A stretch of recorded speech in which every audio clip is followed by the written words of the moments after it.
Hey there, everyone, and welcome to the week 4 video for the month of April. Here you'll find insight and guidance, as well as tips on timing your life with astrology. So in this video, we're going to cover the time frame from April 25th to April 30th.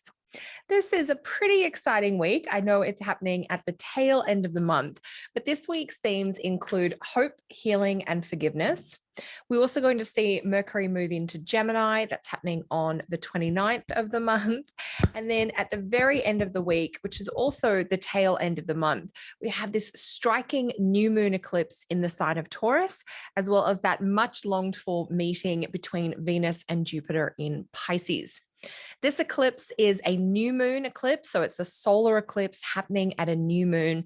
It's also near the North Node. So that indicates this eclipse is very much about moving forward or about breaking ties with the past. This eclipse is ruled by a benefic planet, by that Venus, which will be conjunct Jupiter at the time of the eclipse. So it's a very significant kind of weekend with this eclipse. And really, I think there's a lot of positive potential that may come out of that usual eclipse chaos. So let's get into the details of what's happening and when this week. First up, we have a sextile aspect between Mercury at the tail end of Taurus and Jupiter at the tail end of Pisces. So Mercury will sextile Jupiter from 27 Taurus to 27 Pisces. This aspect is happening on Wednesday, the 27th of April in most major time zones. So this aspect is quite a positive or helpful aspect.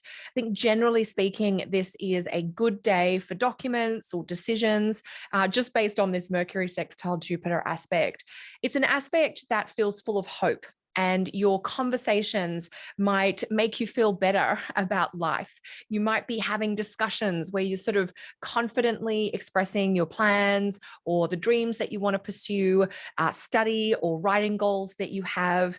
So this Mercury sextile Jupiter aspect has this quality of uplifting conversations and discussions, or putting together agreements that really satisfy you, give you a sense of meaning, or help you tick off one of those big, I've always wanted to boxes.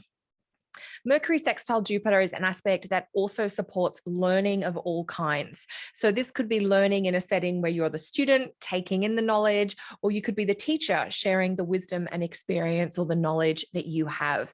So it's a great day for soaking in wisdom or sharing wisdom if you've got some spare to go around.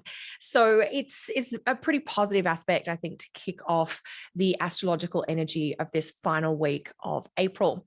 I want to make a quick mention that Wednesday, the 27th of April, is also a day where we have what I call like a peak Pisces vibe. In fact, the 26th and 27th of April have the moon in Pisces along with Mars, Jupiter and Venus, and of course, Neptune. So we have a pileup of 5 different planets in Pisces for a couple of days at the end of the month. And that's just going to feel very Piscean. We're going to be in our emotions. We're going to be feeling sensitive. Our intuition can be aroused. And this is a good lead in to the second aspect that I want to talk about in this video, which is Venus conjunct Neptune, happening at 24 degrees Pisces. That Venus-Neptune conjunction is happening on the 27th of April if you're in the UK, Europe, Canada, and the US. If you're in Australia, that Venus-Neptune aspect is going to feel strongest for you on the 28th of April. So Venus conjunct Neptune, even though this is sort of in the middle of a lot of that Pisces energy, and if you're not sure about the topics of the Pisces part of your chart, your Pisces house, pay attention to what you're feeling, dealing with, and experiencing on April 26th and 27th, because you'll be very much navigating at least some of that Pisces stuff. And if you've always been confused about what does Pisces really feel like as a sign, just pay attention to the things that emerge for you April 26th and 27th. Coming back to that Venus-Neptune conjunction, this is an aspect about compassion. It's an aspect about forgiveness. It's an aspect about doing almost anything to be close to other people. And on the one hand, that this aspect supports and encourages closeness and connection. So if you're looking to spend more time with people, or to get to know others, or get to know someone you already have a connection with more deeply, this Venus-Neptune aspect in the middle of this week is great for that. The caution with this Venus Neptune aspect is kind of in that statement of doing almost anything to be close to someone else. Doing almost anything sometimes means completely overstepping our boundaries or doing things that are outside our comfort zone or that really don't serve us. So the caution with this particular aspect is to figure out how to do what's going to help support closeness and togetherness without losing or abandoning yourself in the process. That can be a tricky ask, but we're going to be exploring that and giving it a shot as Venus conjuncts Neptune. It is an aspect about inspirational feats or inspirational outpourings and offerings. And I had a quick look at some charts of people who have Venus conjunct Neptune. Now, granted, these people don't have Venus conjunct Neptune in Pisces, but people who have Venus conjunct Neptune are successful in the creative field, like Stephen King or Jodie Foster. We have people successful in the sports arena, like Wilt Chamberlain. We have people successful in the economic and the science field. Louis Pasteur is one who comes to mind, who has Venus conjunct Neptune. So there's something about Venus Neptune here that invites this kind of going beyond what's known or what's real into a place of possibility. And whether we're, in the science lab or in the writing room, we're kind of dealing in that, I don't know what's out here, but I want to explore it and I want to see what I might discover in the mystery. And so Venus conjunct Neptune is an invitation to go into that messy, mysterious place to see perhaps what treasure you might be able to bring back from that messy, murky void. So I think, and even when I saw Stephen King has this in his chart, it did make me realize that sometimes when we're in that messy Neptunian watery space, we're not always in a happy place. We might be exploring our fears or our paranoias. We might be entertaining the question of, how badly could this go wrong? Or where could we end up, in a completely scary or unfamiliar place? So with Venus conjunct Neptune, it's going into that dream space, which is where we have, dreams that are uplifting, but it's also the place where we might explore some of our nightmarish kind of worries or concerns. I'm not necessarily predicting a nightmarish event for all of us as Venus conjuncts Neptune, but I do think it's important to keep in mind that sometimes when we're in that place of imagination, we're kind of trying to navigate in the same as what we do in our dreams. We dream about like our worst case scenarios. So this whole spectrum of possibility is something that Venus conjunct Neptune is activating for all of us. For the most part, I think we're going to be, particularly because in this case, that Venus-Neptune conjunction is ruled by Jupiter and Jupiter's in Pisces. I do think we're going to be a little bit more in the hopeful side of it. And so it's a great day to make space for music or the arts or culture that is meaningful or uplifting for you. It may be a day where you're diving into a spiritual practice, deepening your meditation work, or doing some other kind of intuitive ritual work as well. So a couple of aspects pulling into that Pisces place on the 27th of April as we get started here.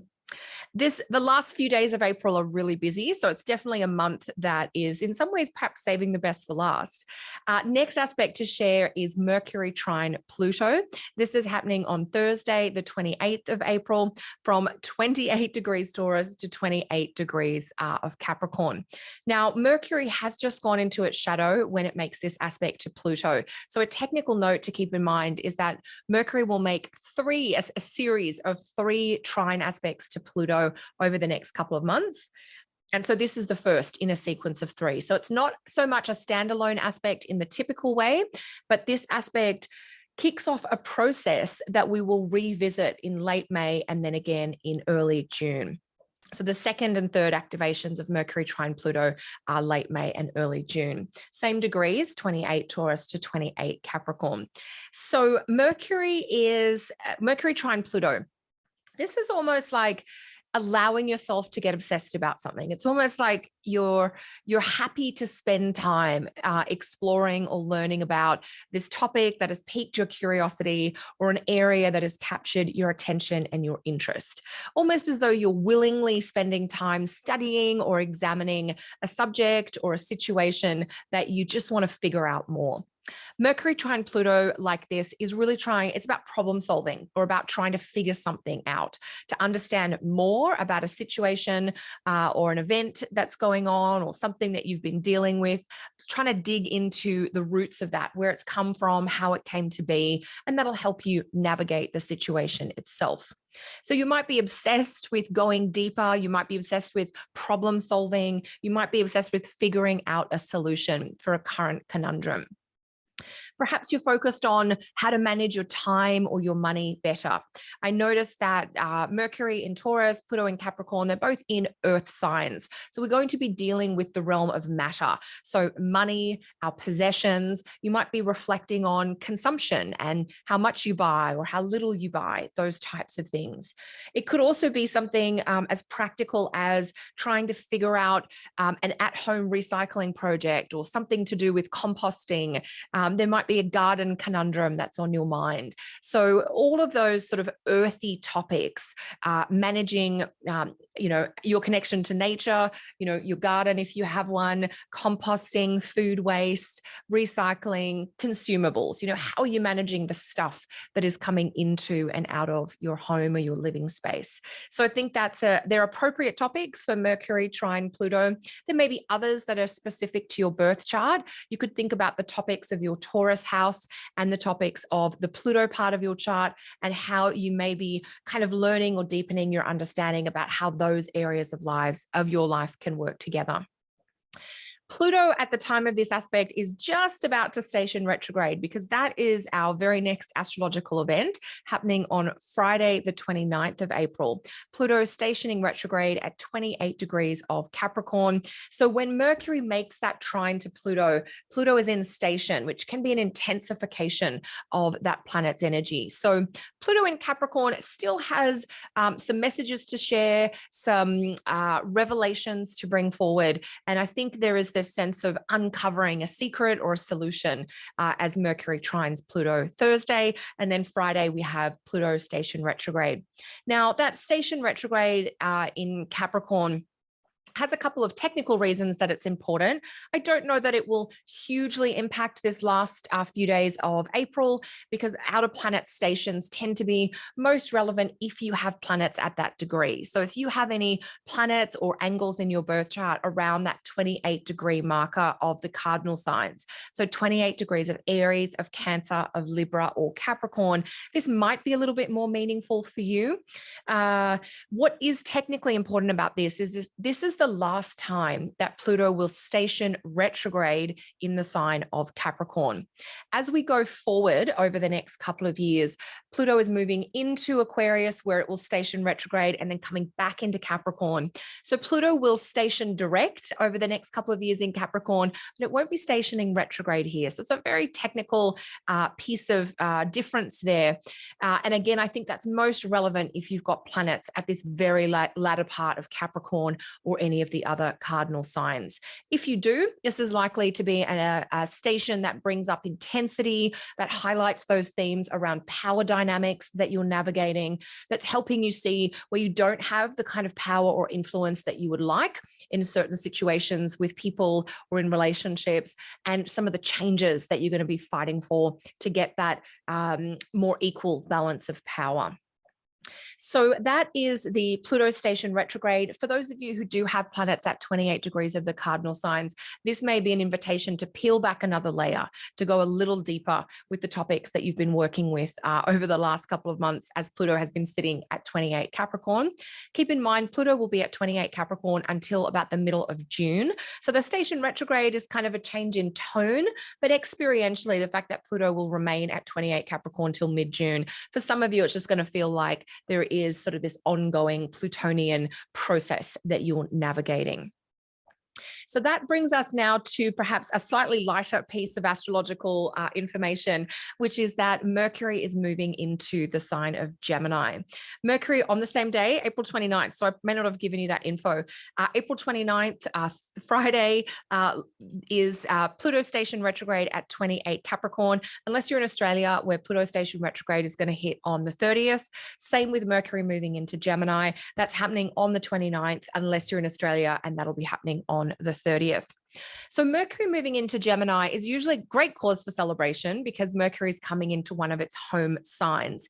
However, this time round, Mercury is only going to move into the first 3 or 4 degrees of Gemini before it goes retrograde in May. So we are definitely in that pre-Mercury retrograde zone. And this particular Mercury in Gemini piece, which is going to last until about the 3rd week of May, and then Mercury will be retrograding back into Taurus. This feels a little bit like a preview of perhaps a better version of Mercury in Gemini that we will get in June, when Mercury is just moving direct forward motion through Gemini, unencumbered by the retrograde. And so what I want to say on that note is that this feels like, it's good, but, yes, that sounds good, but we can't do it yet. Or that's a great idea, but we won't have the funds for that until June, for instance. Mercury in Gemini is normally about multitasking and networking and managing lots of different things at once. But this particular Mercury in Gemini, because Mercury is slowing down to go station, this next few weeks, it feels a little bit like dropping things, trying to juggle things, or normally being able to multitask and now not doing it as smoothly or as eloquently or as effectively as we normally do. So there's a little bit of caution about slowing down and just being aware that this particular iteration of Mercury in Gemini has a quality of being curious but lacking focus, or being scattered. So trying to do too much at once is the thing to watch out for, and try to minimize where you can as Mercury comes into Gemini. Of course, Mercury is leaving an earth sign, and we are going to notice that lighter quality. Mercury in Gemini is very mobile, so it can feel a little bit like getting some freedoms, or feeling like, you want to get out and do things, you want to connect. That need for new information, new input, being in novel situations or different spaces is going to increase with Mercury in Gemini, but there may be some little curveballs when you're managing the logistics of starting to do a lot more.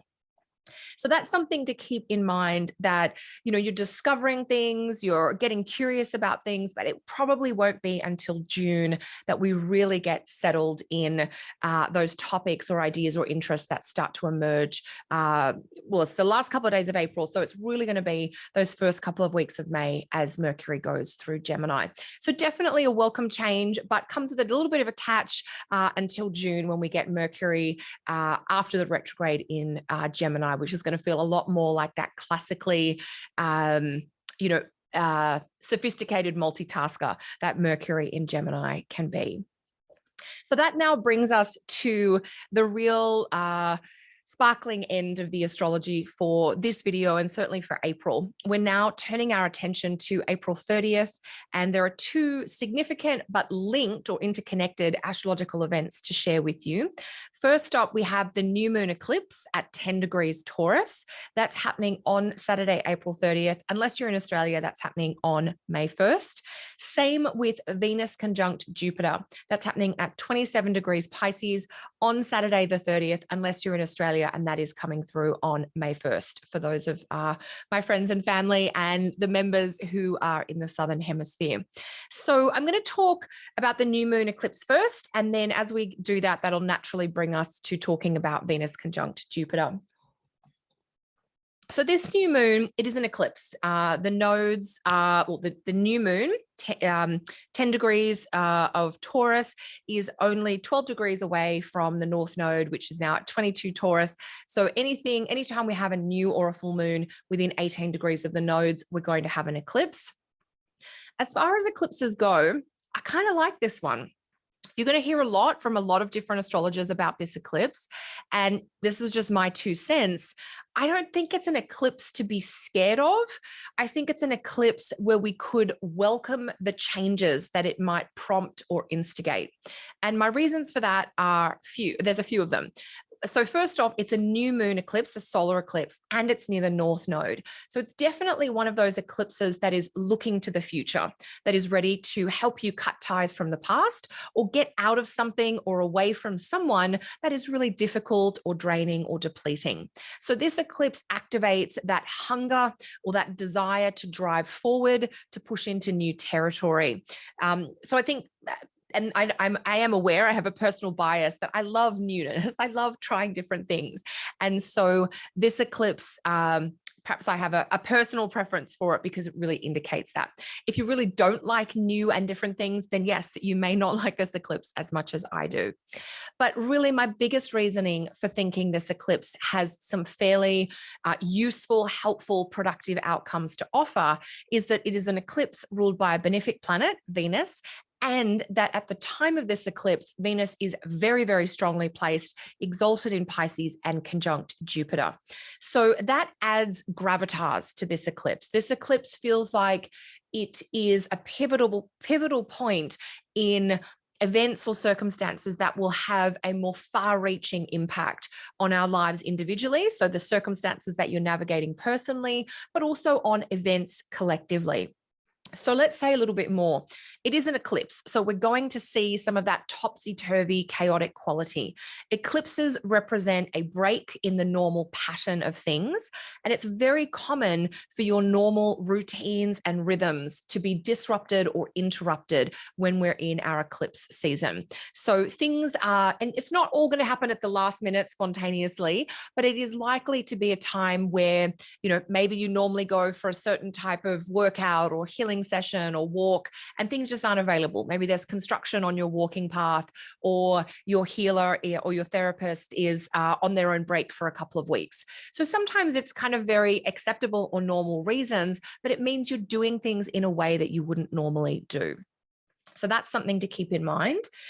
This eclipse is very close to the planet Uranus. So the eclipse is happening at 10 Taurus, Uranus is at 14 Taurus. So we're definitely getting that added quality of unpredictable energy. Eclipses are unpredictable and Uranus is unpredictable, and this is an eclipse conjunct Uranus. So we're going to need to be prepared for things to change. And I think if we can get ourselves into a space where we're open to the change, or looking forward to the change, or if you think about what would I like to change in my life, this is a great eclipse for making those changes. So this is about chaos with a purpose that can lead to an outcome worth having. We might be dealing with that. Well, we're going to be dealing with the Taurus topics, and I've talked a fair bit about those in some of our videos this month, to do with food and matters pertaining to women in society, to do with the environment, to do with climate change. All of these types of things are going to be activated. So thinking about food, about consumption of goods, thinking about body ideals, how we think about our physical shape. I think personally we could be navigating some of that, and we might be seeing some commentary or developments collectively as well. This eclipse does feel like that it is about discoveries and innovations and revelations. It's doing a lot of things because there's a lot going on. When we look at eclipses, or we're looking at charts, we're always sort of assessing, how active is this chart? Is it kind of sleepy and it's doing one thing with a bit of effort? And there are other charts that are just kind of sparkling, like they're just pinging. And this eclipse chart is one of those pinging charts where there's a lot going on, and we can sort of push through some progressive changes, new developments. We can make some of those changes that we might have been dreaming about. And so this eclipse, I think, is really an invitation for you to take that risk, to take that leap of faith, to dare to go after something that will really, really mean something for you personally. So it is about moving forward. And then if we kind of roll that into, this eclipse is in Taurus, so it's ruled by Venus. So it is really pulling in whatever the Venus conjunct Jupiter aspect has to offer. And that, of course, is an aspect that deserves some mention in its own right. This is the aspect, it's sort of that magical aspect that we've all been looking forward to, and perhaps longing a little bit for. It's an aspect that can indicate a time that is about soothing. It's about soothing your soul. It's about helping you find peace. It's an aspect that can invite you to explore what's most meaningful or what's most nourishing for you. Some of us are going to have really obvious experiences that are pleasurable, that are satisfying, that are full of romance and affection in a very classic kind of Venus, Jupiter, and Pisces way. And for others of us, this is going to hit a little more quietly in subtle ways where we start to cultivate self-care practice or even just more positive self-talk. So, sometimes we expect really big things when we see good aspects like this. And I don't want you to overlook the simple pleasures or the little luxuries which any kind of magical Venus aspect can invoke. And so it may be just a really pleasant day. It may be a pleasant day at the end of a week or two of enjoyment or satisfaction. It may just be a mood of the moment that calms you down, that helps you settle yourself, or that really gives you some hope that perhaps better times ahead, or that you can look forward to things because you can trust that something you might be looking forward to may come your way. So, of course, we could talk about some of these aspects for such a long time, but this does feel like there's something really pleasant and enjoyable out there for you, for all of us towards the end of April. And so do let me know how that eclipse plus Venus Jupiter combination is showing up in your personal life and in your experiences.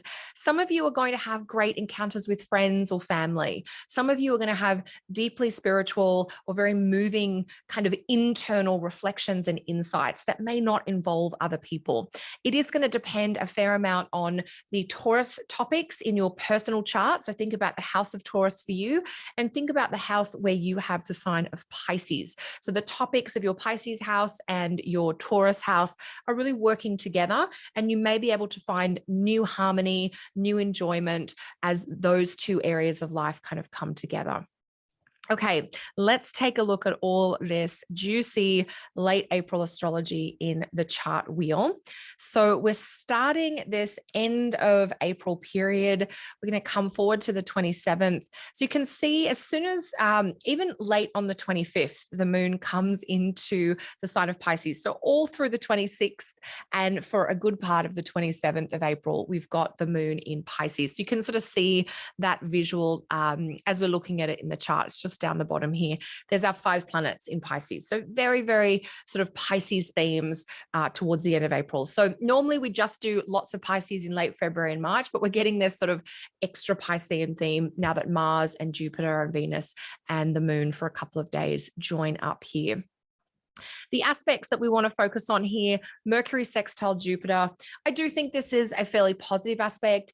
Mercury is with some difficult fixed stars in the latter part of Taurus. And so if there is a sense of being out of control in the mental space or dealing with some mental health concerns, that Jupiter looks like healing. It looks like therapeutic intervention or working with a practitioner that actually makes a difference. And that's where I think that aspect speaks to, helpful outcomes, particularly to do with practical matters, but perhaps to do with physical or health matters as well. You can also see kicking in here that Venus is getting very, very close to Neptune. And if we scooch forward 24 hours, we will see Venus deep in that conjunction with Neptune.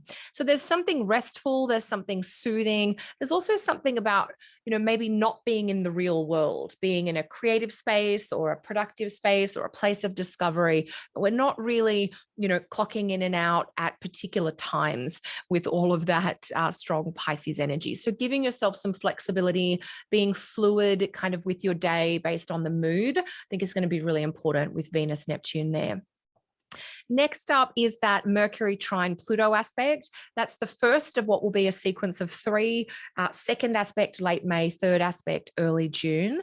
So just keep that in mind, but give yourself a chance to dive into something really deeply. Get obsessed, do your research, have lots of probing conversations. There is some buried treasure that aspect might help you uncover. Then we see Pluto going to station retrograde. So just keep an eye on Pluto as we move things forward, and also keep an eye on Mercury, who is going to change signs and move into Gemini. So there is Pluto coming into station with that black S turning on there, and Mercury now, the very last degree of Taurus. If we come forward one more day, we see Pluto going into that station now with the red S, and Mercury having moved into Gemini. So that brings us to sort of this very last part of the month. You can pay attention, if you like, to the Venus-Jupiter conjunction, which is there happening 27 Pisces. What I'm going to do is just animate the chart because, of course, we have a lunation. I want to show you the eclipse as closely as I can to being exact at 10 Taurus. I think that's probably our best bet there. So there is that eclipse. You can see the new moon, moon and sun together, very close to the planet Uranus. So we're going to get a lot of the Uranus in Taurus themes. This is just like more of that longer Uranus in Taurus trend that we're already navigating. And there's the node. So because the new moon is within 18 degrees of the nodal axis, that's what makes it an eclipse. And it is ruled by Venus because it's in one of Venus's signs. And Venus is definitely tied very closely together. You can see how tight that Venus-Jupiter aspect is to the minute at the time of the eclipse. And that's where I do have a more positive spin on this eclipse. I'm going to be having a different conversation with you when I talk about the Scorpio lunar eclipse happening in the middle of May. It does not have this positive spin on it, so we'll be having a very different conversation then. But for this particular eclipse at the end of April, it's an eclipse, so we have to understand it's going to be a little bit disruptive. It's going to bring some upheaval, but it does feel like, that's the change, that's the price we pay for progress, or it's the price we pay for getting the freedoms we want, or for finding our way to pleasure and inspiration. So to my mind, the cost of this eclipse in here is sort of worth paying. So if there's that stress or that frustration of a chaotic couple of days, it kind of you learn something, you discover something, or you experience something that is so worth knowing and doing that the hecticness of the eclipse is kind of, it makes sense once you get to that goodness. That's kind of what I'm saying with why I think this is about chaos that leads to outcomes worth having here. So that brings us to the very end of this video and the very end of the month. Of course, I will be back to share a little more in the Check Your Chart video team. But until then, thank you so much for allowing me to be your guide through the skies. I'm really curious to hear your experiences of the astrology of the end of April. I know it's something we've been talking about and looking forward to for quite some time. It's definitely one of those slightly more positive periods in the year, at least from an astrological perspective. So let's see how we go with that. So let me know in the comments below if there's any experiences or personal reflections that you want to share, and I'll see you all again soon. Bye for now.